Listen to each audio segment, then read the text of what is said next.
Hey, this is JStarWars360, and I'm going to do what God put me on this earth to do, to have great hair and review Anchorman 2. No, not really, but it makes for a hell of a segue. Hey guys, it is JStarWars360 here, with my review of Anchorman 2, as promised. I saw this film, a few days ago when I was on vacation, and now that I'm back home, I'm going to review it for you guys. So, man, that was a lengthy introduction. Anyway, so just quickly, I'm going to sum up my thoughts on the first one. I saw it on TV. I hadn't seen it until a few months before Anchorman 2. It was on TV. I liked it. I thought it was funny, but it didn't really stick with me. Like, I didn't think anything in it was... Outside of, like, that fight scene halfway through, I felt like the movie... Didn't feel like there was anything that really stuck with me. Or anything that was super hilarious. I didn't think this was, like, the greatest comedy in the world. So... Going into Anchorman 2, I was hopeful it was going to be as good as the first one. But again, you know, sequels you can never tell. But I was hopeful, and this one looked promising. And much to the surprise of me and my brother when we saw this, we freaking loved it. I love this movie. It's not only one of the best movies I've seen this year, not only the funny... Well, I didn't see that many comedies, but this is the funniest movie I've seen this year. But it was so much better than the first one. This is what the first Anchorman should have been. Okay, now, story-wise, I mean, I could go into the story, but it's not really that important. It's just sort of like...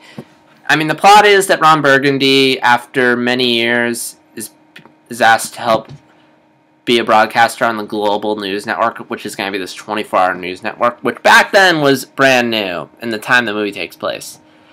So he gets his news team back together, and I mean, basically, the plot doesn't really matter. I mean, it's structured in such a way so we can just have a bunch of really random, funny scenes. And there's a lot of stuff that impresses me. Like, it stands so well on its own. Like, this could be the first... Like, you could... If you just took... This could be the first Anchorman. Like, that's how good it was. I mean, you could just take out the word Anchorman to The Legend of Canoes. If this was Anchorman, The Legend of Ron Burgundy, I would totally fucking buy it. Like, this doesn't feel like a sequel. It feels like a solid, standalone film.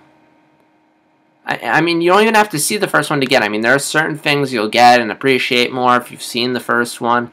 But, you know, you could just jump right into this one, which is always nice.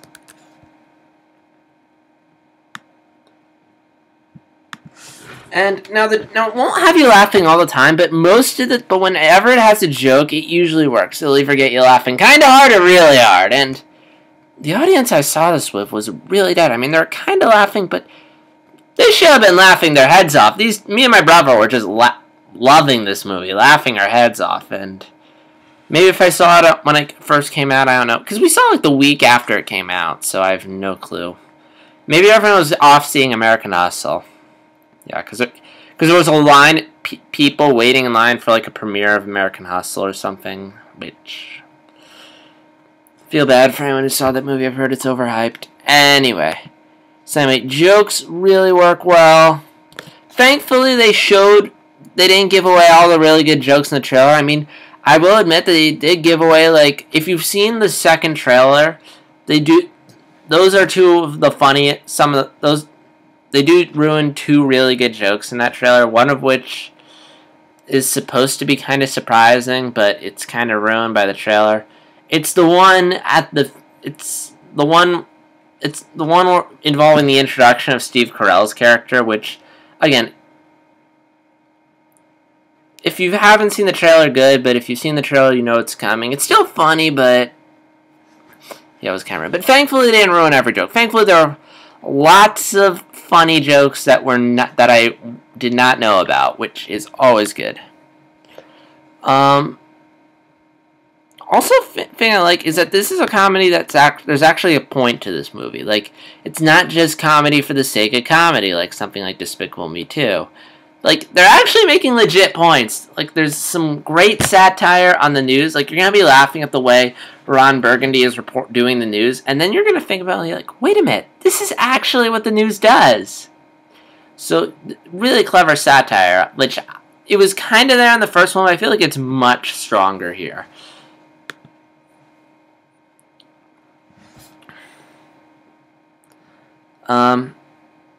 Narrative flowed nicely.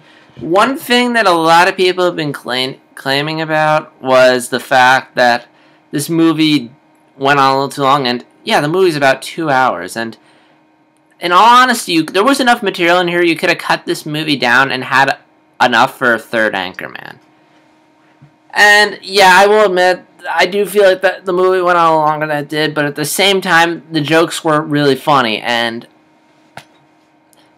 they had lots of funny jokes, and they wanted to use them. So, again, since the jokes in the last 15 to 20 minutes of the movie worked, I have no problem with it going on a bit longer than your average comedy.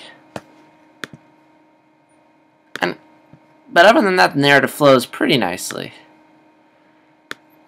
Characters are really funny.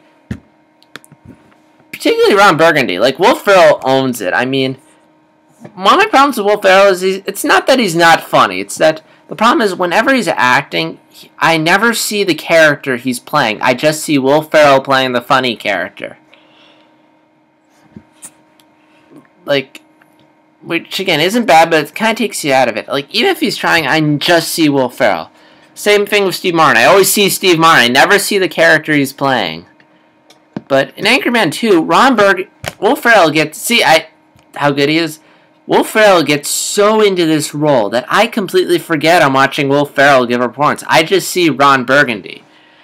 And some major props to Ferrell for giving a really good performance. Also, another great guy, one that I found really good was Steve Carell. He's hilarious in this movie. There's a funny love side plot that he gets into, which, with Kristen Wiig, funny enough considering they were a couple in Despicable Me 2. And it's pretty funny. I mean, Kristen Wiig, she isn't that funny. Again, I mean, she's not getting some loss, but, you know, I give him props for trying to bring in new characters. Speaking of new characters, there are a lot of new characters in this movie, and they're all pretty funny, which is always good, because when you go into sequels, you know, it's always hard to bring in new characters and make them funny, but they all work. Again, I won't give any of them away, but trust me when I said some of the new characters are going to make you laugh. So, presentation...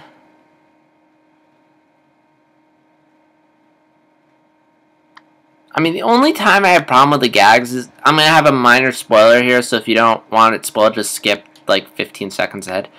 There's a scene in the movie where Will Ferrell... Ron Burgundy goes blind, and they do some jokes of him being blind. They're alright, they're funny, but they aren't that funny. And I think a lot of that has to do with the fact that Avatar The Last Airbender had some really good blind jokes, which often the ones here just aren't up to par. Okay, spoilers are done. Minor spoilers done. Alright, so presentation is excellent. This movie is shot really well. It feels exactly like the first one, even though this movie came out like 9 years after the first one. In real life, not in the movie time, but... So it's nice that it has the same look and feel. You're going to feel right at home. There's also nice attention to detail. The sets look good. Like, it feels like the 70s and 80s. Like, I like the small and low-resolution TVs. Again, I'm not that big an expert in cinematography, but it just looks... Trust me when I say it's shot. It's a well-shot film. So yeah, overall, I really enjoyed Anchorman 2. It's one of those rare sequels that is better than the first one. Like, I cannot go back to the first one. Like, this is the Anchorman I wanted with the first one. And it's really rare where you see a sequel that's so hyped up, made all these years later, and there is so much love and care in this film. It is just unbelievable. If you haven't seen Anchorman 2 yet, I'd highly recommend you check it out. It will not disappoint.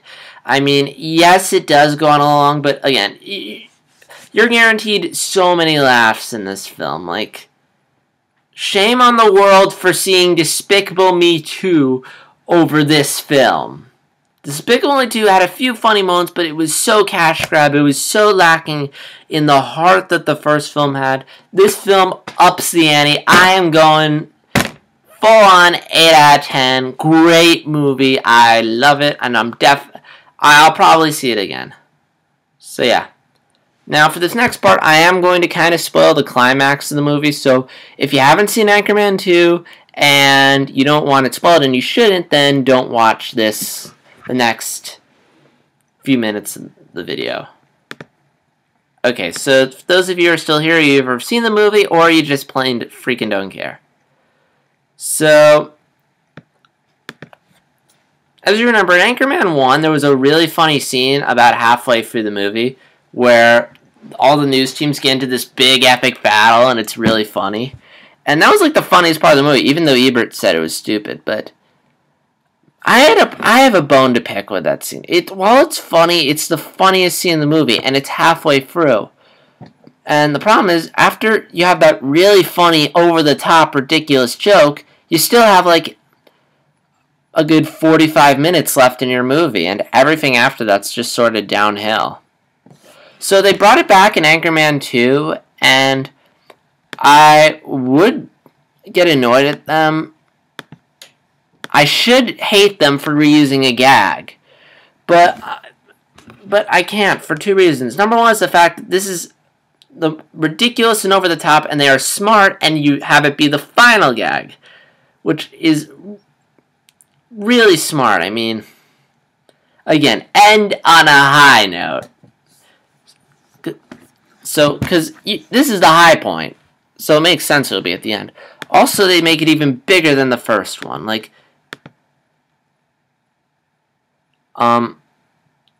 they go, it's so over the top and ridiculous that you're just going to be laughing hysterically. And they bring in tons of great cameos from tons of stars. And I just blanked out. So yeah, I mean, but that's mainly what I like it. It's funnier and more over the top than it was in the first film, and it is and they put it at the end. Oh yeah, sorry if I ramble. It's just I need to work on my speaking. But anyway, this is why I'll never do the news. But anyway, so yeah. Again, really enjoyed Anchorman 2. Highly recommend it. Go see it if you haven't already. And this is JStar360, and I will see you guys. One more thing. As Swerve and I think they should do Anchorman 3. Don't rush it. If you do it in a couple of years, it's going to look like a cash grab. They should wait a few years, build up as many really funny jokes as they can, and then make it. And then you'll have like the perfect comedy trilogy, which, I mean, we haven't had that since Austin Powers, and, I mean, I guess you can count the Edgar Wright films, which ended recently with The World's End. I still need to see Shaun of the Dead and Hot Fuzz. But, so yeah. Love this movie. Go see it if you haven't already. This is JStar360, signing out.